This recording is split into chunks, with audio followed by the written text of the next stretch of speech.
आपका मेरे चैनल भक्ति का ज्ञान में हार्दिक स्वागत है। प्रिय भक्तगण, आज हम आपको एक कथा का श्रवण करा रही हूँ जो सुनने मात्र से आपके जीवन में सुख, संपत्ति और धन की वर्षा होगी। तो चलिए कथा को प्रारंभ करते हैं। भगवान शिव माता पार्वती को बताते हैं कर्मों का हिसाब पर बहुओं की संस्कार, स्वार्थ और साजिश की कहानी। अगर आप यह कहानी सुन रहे हैं तो पूरा सुनिए। इस कथा को आधा अधूरा छोड़कर जाने की गलती मत करिएगा, क्योंकि इस पवित्र कथा को पूरा सुनने से मन चाहा फल की प्राप्ति होगी। इसलिए इस कथा को पूरा सुने। आप शिव भक्त हैं तो भोलेनाथ का अनादर ना करें। तो चलिए कहानी प्रारंभ करते हैं। एक छोटे से गांव में एक बूढ़ी माँ रहती थी। उसके 3 बेटे और 3 बहुएं थीं। बूढ़ी माँ बहुत धार्मिक थी। गांव के लोग उसकी पूजा पाठ की बहुत इज्जत करते थे। बूढ़ी माँ का नियम था कि वह कार्तिक महीने के हर दिन गंगा स्नान करती और पूजा करती। कार्तिक पूर्णिमा के दिन वह विशेष रूप से गंगा स्नान के लिए जाती और भोग बनाकर भगवान को चढ़ाती। लेकिन उसकी 3 बहुओं को यह सब बिल्कुल पसंद नहीं था। बूढ़ी माँ का पति कुछ समय पहले ही गुजर चुका था, इसलिए वह अब अकेली थी। उसके बेटे भी अपनी पत्नियों के कहने में आकर उससे दूर हो गए थे। अब वो सिर्फ अपनी पूजा पाठ में ही मन लगाती और पड़ोसियों में प्रसाद बांटती। लेकिन उसकी 3 बहुओं को ये सब बहुत बुरा लगता था। वे कहती, ये सास जब देखो तब पूजा पाठ में लगी रहती है, अनाप शनाप खर्च करती है, पंडितों को बुलाती है, दान पुण्य करती है। अगर ये मर जाए तो अच्छा हो, कम से कम ये खर्चा तो बचेगा। बूढ़ी माँ ने अपने 3 बेटों को बड़े प्यार से पाला था। उसने और उसके पति ने मिलकर उनकी परवरिश की थी।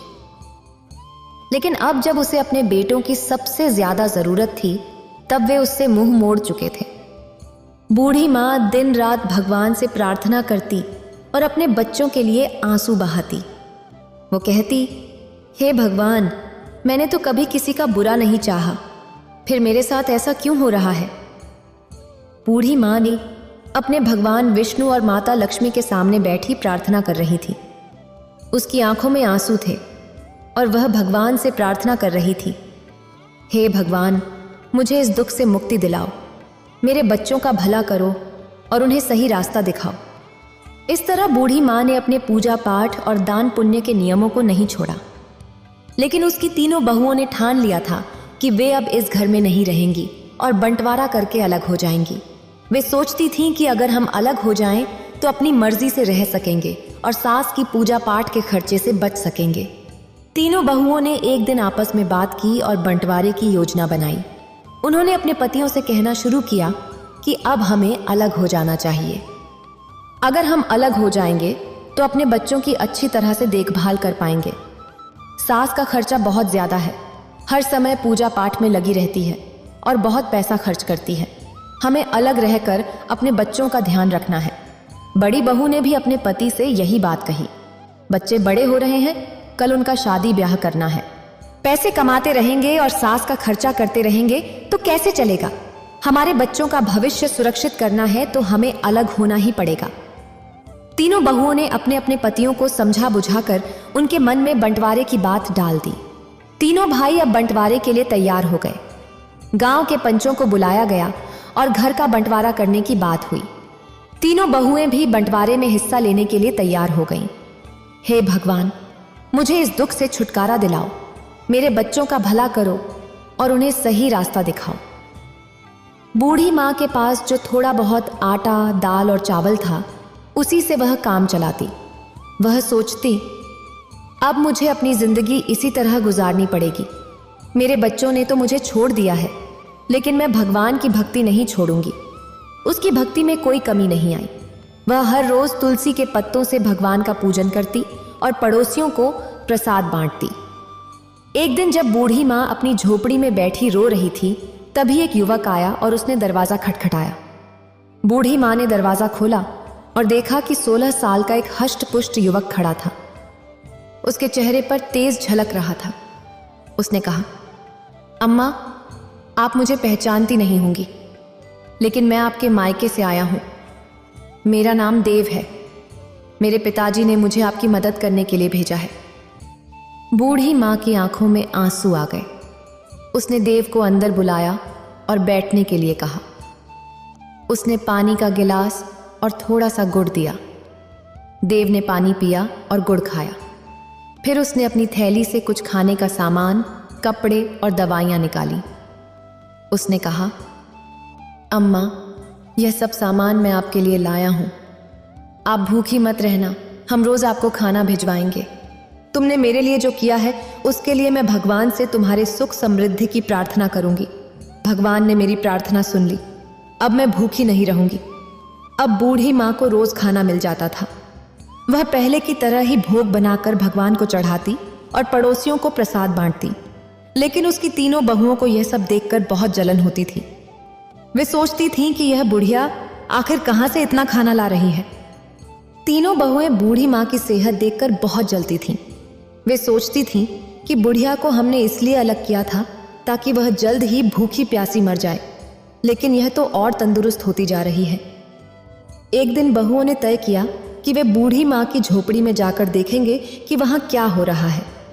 अगले दिन जब बूढ़ी माँ गंगा स्नान के लिए गई हुई थी, तभी तीनों बहुएं उसकी झोपड़ी में घुस गईं। वहाँ उन्होंने देखा कि झोपड़ी में दाल, चावल, आटा, मसाले, सूखे मेवे और कई तरह का अच्छा खाना रखा हुआ है। तीनों बहुएं झोली भर भर कर सामान अपने घर ले जाने लगीं। जैसे ही उन्होंने खाने का सामान उठाया, उन्होंने देखा कि उसमें तुलसी के पत्ते हैं। गुस्से में आकर उन्होंने तुलसी के पत्ते नाली में फेंक दिए। ये देखकर वे और भी क्रोधित हो गईं और सामान उठाकर बाहर जाने लगीं। तभी एक अजीब घटना घटी। तीनों बहुओं ने देखा कि उनके हाथ पैर धीरे धीरे कुत्ते के पंजों में बदलने लगे। वे डर गईं और चिल्लाने लगीं, लेकिन कोई उनकी मदद नहीं कर पाया। कुछ ही पलों में तीनों बहुएं कुतिया बन गईं। गांव में हड़कंप मच गया। बच्चों और पतियों ने जब यह देखा तो वे हैरान रह गए। उन तीनों के बच्चे चिल्लाने लगे, मम्मी कुतिया बन गई है, पापा देखो मम्मी को क्या हो गया। तीनों बहुओं के पति समझ नहीं पा रहे थे कि यह कैसे हुआ। उन्होंने कोशिश की कि कुतिया को घर से बाहर भगाएं, लेकिन वह घर छोड़ने को तैयार नहीं थी। वह अपनी भाषा में कुछ समझाने की कोशिश कर रही थी, लेकिन कोई उसकी बात नहीं समझ पा रहा था। बच्चे रो रहे थे और पतियों को भी रोना आ रहा था। उन्होंने अपने बच्चों को संभालते हुए कहा, चलो अब कुछ नहीं किया जा सकता, हमें माँ का इंतजार करना होगा, शायद वही कुछ हल बता सकें। गांव के लोग भी इकट्ठा हो गए और सोचने लगे कि यह अनहोनी कैसे हुई। सबने बूढ़ी माँ की वापसी का इंतजार करने का फैसला किया। बूढ़ी माँ को अब अपने रोज के जीवन में थोड़ी राहत मिल रही थी। देव रोज खाना लाकर रख जाता था और बूढ़ी माँ भगवान का भोग लगाकर पहले की तरह प्रसाद बांटती थी। लेकिन उसे इस बात का कोई अंदाजा नहीं था कि उसके घर में क्या हो रहा है। उसे यही लगता था कि सब कुछ पहले जैसा ही चल रहा है। इधर तीनों बहुएं कुतिया बनकर घर के आंगन में बैठी थीं। उनके पतियों को घर का सारा काम करना पड़ रहा था। उसी समय एक साधु बाबा गांव में आए। बूढ़ी माँ ने उन्हें अपने घर बुलाया और सारा हाल बताया। साधु बाबा ने ध्यान से सारी बातें सुनी और कहा, ये सब तुम्हारी भक्ति और तपस्या का फल है, लेकिन चिंता मत करो, इसका उपाय भी है। बूढ़ी माँ ने पूछा, बाबा कृपया मुझे उपाय बताएं, मैं अपने बच्चों को इस हालत में नहीं देख सकती। साधु बाबा ने कहा, तुम्हें कार्तिक महीने में विशेष पूजा करनी होगी। तुम्हारे स्नान के पानी से तुम्हारी बहुओं को नहलाना होगा और ब्राह्मणों को भोजन कराकर उनके झूठे भोजन को बहुओं को खिलाना होगा। इससे वे अपने असली रूप में वापस आ जाएंगे। बूढ़ी माँ ने साधु बाबा को धन्यवाद दिया और अपने बेटों को यह उपाय बताया। बेटों ने कहा, माँ हम तुम्हारी हर बात मानेंगे, हम इस उपाय को जरूर पूरा करेंगे। बूढ़ी माँ ने कार्तिक महीने की विशेष पूजा की तैयारी शुरू कर दी। उसके तीनों बेटे और गांव के लोग भी इस पूजा में मदद करने लगे। बेटों ने मिलकर पूजा का सारा सामान इकट्ठा किया और भगवान के लिए भोग बनाने की व्यवस्था की। हर सुबह बूढ़ी माँ गंगा स्नान के लिए जाती और स्नान के पानी को एकत्रित करती। उसके बाद वह भगवान विष्णु और माता लक्ष्मी की पूजा करती और फिर अपने पड़ोसियों को प्रसाद बांटती। फिर बूढ़ी माँ ने अपने बेटों की मदद से ब्राह्मण भोज की तैयारी की।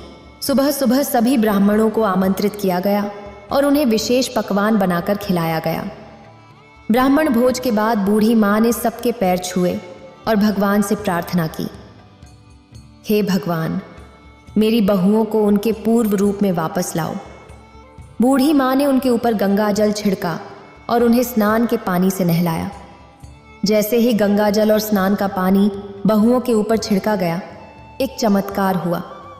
धीरे धीरे तीनों बहुएं अपने असली रूप में वापस आने लगीं। उनके चेहरे पर पश्चाताप के आंसू थे और वे अपनी सास के पैरों में गिरकर रोने लगीं। तीनों बहुएं कहने लगीं, माँ, हमें माफ कर दो, हमने तुम्हारे साथ बहुत बुरा किया, हमें हमारे कर्मों की सजा मिल गई। बेटा, भगवान ने तुम्हें माफ कर दिया है। अब तुम लोग सच्चे दिल से भगवान की भक्ति करो और अपने कर्मों को सुधारो। तीनों बहुओं ने अपनी सास से वादा किया कि वे अब हर साल कार्तिक स्नान और पूजा करेंगी और कभी भी बूढ़ी माँ का अपमान नहीं करेंगी। इस तरह पूरे परिवार ने मिलकर भगवान की पूजा की और प्रसाद बांटा। तीनों बहुओं के अपने असली रूप में आ गया। बूढ़ी माँ बहुत खुश हुई और अपने बच्चों को आशीर्वाद दिया। अब घर में सब मिलजुल कर रहने लगे। तीनों बहुएं सुबह सुबह उठकर गंगा स्नान के लिए गईं और स्नान के बाद भगवान का भोग तैयार किया। बूढ़ी माँ ने सभी को सिखाया कि कैसे तुलसी के पत्तों का उपयोग करना है और भगवान का भोग लगाना है। उसने कहा कि तुलसी के पत्तों में दिव्य शक्ति होती है और यह भगवान को बहुत प्रिय है। हमें सच्चे मन से पूजा करनी चाहिए और भगवान को भोग लगाना चाहिए। तीनों बहुओं ने पूरी श्रद्धा के साथ पूजा की और भगवान का भोग लगाया।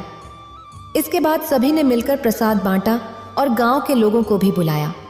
गांव के लोग भी बूढ़ी माँ की भक्ति और तपस्या की तारीफ करने लगे। भगवान की कृपा से अब परिवार में सुख और समृद्धि आने लगी। तीनों भाइयों का व्यापार अच्छा चलने लगा और घर में खुशियों का माहौल बन गया। अब तीनों बहुएं भी अपनी सास की सेवा में लगी रहती और हर काम में उनकी मदद करती। इस कहानी से हमें यह सीखने को मिलता है कि भक्ति, सेवा और सच्चे मन से की गई प्रार्थना हमेशा फलदायी होती है। अगर आपको ये वीडियो अच्छी लगी हो तो लाइक करें और शेयर करें और मेरे चैनल भक्ति का ज्ञान को सब्सक्राइब करें। आपका धन्यवाद।